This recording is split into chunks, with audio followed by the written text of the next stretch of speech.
Hello mga amigo, amiga, guwapo. Andito ako ngayon sa Ezekiel. Ezekiel 22. Sana pakinggan ninyo ito ha, para to sa atin. Sana makinig kayo, nasa 22 ako. Ang kasamaan ng Jerusalem. Sinabi pa sa akin ni Yahweh, tao, ikaw na ang humatol sa lungsod na itong puno ng mamamatay tao. Ipamukha mo sa kanila ang kasuklam-suklam nilang gawain. Sabihin mong ito ang ipinapasabi ko sa kanila, darating na ang iyong wakas dahil sa pagpatay mo sa maraming tao at pagsamba sa mga Diyos-Diyusan. Malaki ang pagkakasala mo dahil sa pagbubo ng dugo at sa pagkakahumaling sa pagsamba sa Diyos-Diyusang ikaw na rin ang gumawa. Dumating na ang iyong wakas, ikaw ay dudustahin at kukutyain ng lahat ng bansa. Aalipustahin ka ng lahat ng bansa, maging malayo, maging malapit, dahil sa labis mong kasamaan. Ang mga pinuno ng Israel ay nagtiwala sa kanilang lakas at walang habas na pumapatay. Ang mga pinuno ng Israel ay nagtiwala sa kanilang lakas. Tandaan natin to. Nagtiwala sa kanilang lakas at walang habas na pumatay. Nawala na ang paggalang sa mga magulang. Inaapi ninyo ang mga dayuhan. Gayon din ang mga ulila at balo. Winalang halaga ninyo ang mga bagay na itinalaga para sa akin, pati ang araw ng pamamahinga. Nagsinungaling ang ilan upang maipapatay ang kanilang magustuhan. May mga kasamahan kayong kumain ng handog sa mga Diyos-Diyusan. Ang iba'y na may gumagawa ng mahalay na gawain. Inaalok kasi sila ng pera, kaya tinanggap niya yung mula sa Diyos-Diyusan. Sumisiping sa asawa.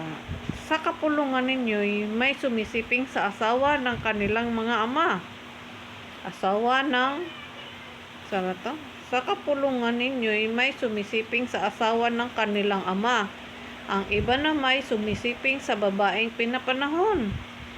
Ano yung pinapanahon? Pinapanahon ng kabuwanan niya, no? Ang babae. Suklam-suklam. Mayroon namang humahalay sa asawa ng kanyang kapwa. May biyanang lalaki na sumisiping sa kanyang manugang, at ang iba na may sa kanilang kapatid at inao sa ama. May nagpapaupa naman upang pumatay ng kapwa, at mayroon upang mayroong pumatay ng kapwa, at mayroon pang nagpapatubo ng malaki kung magpautang. Ako'y lubusan na ninyong kinalimutan. Ngayon, parurusahan ko kayo dahil sa inyong pagnanakaw at pagpatay. Parurusahan ko kayo dahil sa inyong pagnanakaw at pagpatay. Tingnan ko lang kung matatagalan ninyo ang gagawin ko sa inyo. Akong si Yahweh ang may sabi nito, at ito'y gagawin ko. Ipapatapon ko kayo sa lahat ng dako. Ayan, tumuntong yung liwanag dito. Sa lahat ng dako. Pangangalatin sa iba't ibang bayan, sa gayon ko puputulin ang inyong kasamaan. Lalapastanganin kayo ng ibang bansa, sa gayon makikilala ninyong ako si Yahweh. Yun, nandoon yung Holy Spirit ko, nandoon pa ng dako. Lahat ng dako. Ipapatapon ko kayo sa lahat ng dako. Tapos na po, amen na po. Hindi nyo ba ito naunawaan?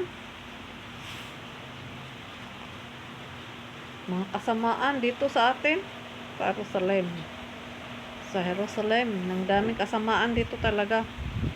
Tingnan mo, pumapatay na, meron pang sumisiping sa asawa ng kanilang magulang, ay naku po, kakarumal-dumal na mga tong gawain na ito. Hindi lang sa magulang, sumisiping ka pa sa kapwa lalaki sa lalaki, multiple pa, 'di ba? Sumisiping pa sa mga kapwa babae sa babae. Ay nako, lumilitaw yan ngayon, hanggang ngayon lumilitaw yan ngayon kahit saan dako sa mundo.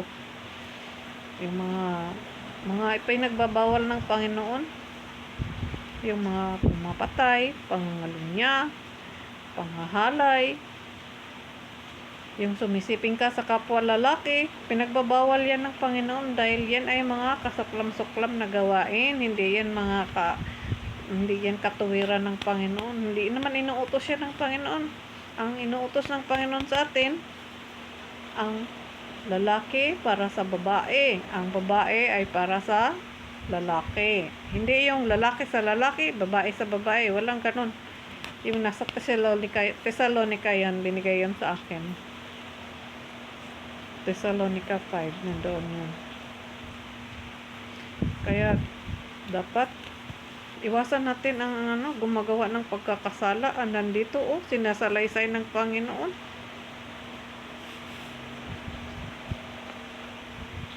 Kumain ng handog sa mga Diyos-Diyusan. Ano ba yung handog sa Diyos-Diyusan? Diba? Inaalok tayo ng kaperahan. Diba? Para pumatay. Para maggawa ka ng kasamaan, mga drugs, at kung ano-ano pa, mga klase ng kasamaan, mga pagsusugal, mga pagnanakaw, mga pandarayap. Nandito nakasulat mga masasamang gawain ng ayaw ng Panginoon ng mga taga Jerusalem, mga Israelita, mga tao, di ba? Gawain. Umiiral to ngayon tong mga ganitong mga nakasulat dito. Ipapatapon tuloy sa lahat ng dako ang mga ito. Kasi pag pumunta sa iba't ibang dako ang ibang mga ganito ang gawain, doon kontrolado sila dahil bawal sila gumawa ng mga ganong karumaldumal o kaya kasuklam-suklam. May batas kasi sa ibang bansa na bawal yung mga ganoong bagay, pinagbabawal. Doon pagdating nila doon sa iba-ibang bansa, makokontrol na nila yung sarili nila. Sa sarili nilang bansa pinagmulan, hindi sila makontrol. Di doon pagpunta nila sa ibang bansa, makokontrol na sila ngayon. Malalaman nila kung ano ang mga pamamalakad ng iba-ibang bansa. Kaya makakakuha ka talaga ng magagandang idea kung makakarating ka nga rin sa iba-ibang bansa kasi may mga kanya-kanya silang mga batas din doon na makatwiran ang mga pamamalakad ng mga kanilang mga pinuno. Nakasulat naman dito ang kung paano makikitungo ang mga pinuno sa ating bansa, sa ating bayan. Dapat pantay-pantay. Dahil isa lang naman tayong pinagmulan. Nagsimula sa lalaki, tapos binigyan ng babae. Hindi lalaki, hindi ganon. Ang binigay ng Panginoon unang panahon, lalaki muna, tapos babae para may katuwang. Ngayon, iba na.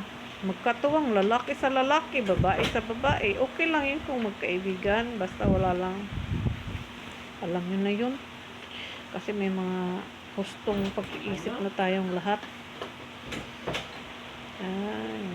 Iano ko lang kasi yung Bisaya na sinabi ko doon sa isa kong yung hinulsol.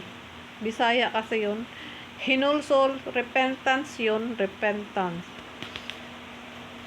Yun, mga hindi na maarok. Yun, hindi natin kayang abutin ang mga kapangyarihan ng Panginoon dahil tayo ang kapasidad ng tao binigay ng Panginoon sa atin. Kahit umabot tayo sa langit o sa bituin o abot natin yung bahay ng agila, kayang-kaya tayong ibabagsak ng Panginoon. Kahit dumating na tayo sa ibabaw ng langit, kayang-kaya pa rin tayong ibagsak ng Panginoon sa ating kapalaluan. Tandaan natin yan. Dahil ang kapangyarihan ng Panginoon, hindi talaga natin maarok o hindi natin kayang abutin. Nag-react siya doon. Hindi tayo talaga nating maabot yun ng tao. Dahil ang binigay lang sa atin, may kapasidad ang mga binibigay sa atin. Pinagpatalino nga naman yung iba. Kung ako, hindi ako bibigyan ng ganito, magpahayag sa inyo. Wala akong lakas ng loob. Dati mahiyain talaga ako. Ngayon, nung kapal mukha, sabi nila makapal na daw yung mukha ko. Pero okay lang yun dahil ito na may binigay sa akin ng Panginoon para may pahayag sa ating lahat. Ito mga binigay niya sa akin. Dati pa to binigay sa akin. Ngayon, sana naunawaan niyo yung mga nakasulat dito. Gusto nga niya ididetali ko lahat-lahat ang mga binibigay niya, kaya paunti-unti meron naputol-putol naman ako, natsa-chap-chap, kaya hindi ko alam kung paano. Pag ngayon naputol na naman ako, wala, tigok.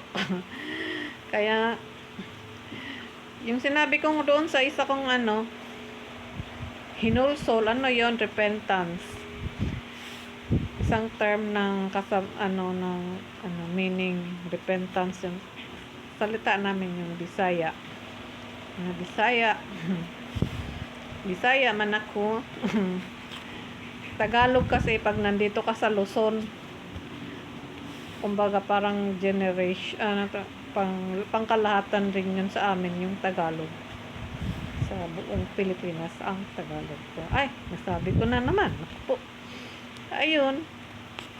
Ito binigay sa akin, tayo mag-iingat tayo mga bawal na ayaw ng Panginoong gawin natin dahil lumalaganap itong mga ganitong gawain sa mundo ngayon.